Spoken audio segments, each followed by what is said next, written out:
Pa, kita ke mana Pa? Kita nak pergi Al-Mu'min Travel. Al-Mu'min Travel ada apa? Ada yang menarik ni. Jom kita naik dulu. Okey.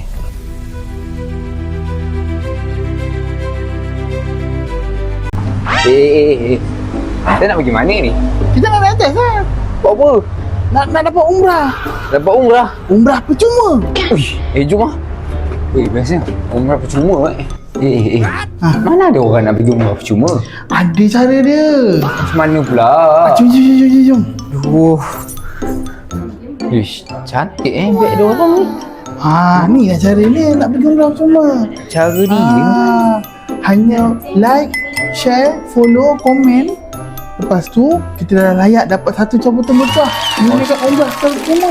Itu game prize je lah. satu nama je. Kalau nak banyak lagi macam mana? Nak banyak lagi senang je. Boleh booking bayaran deposit ataupun bayaran penuh terus. Dan boleh dapat 10 kali nama kita kan masuk dalam tu. 10?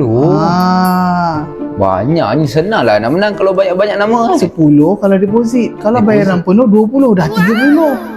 30 nama lagi besar lah peluang kita nak menang. Selain umrah percuma, dia juga bagi gold bar emas. Gold bar? Skuter?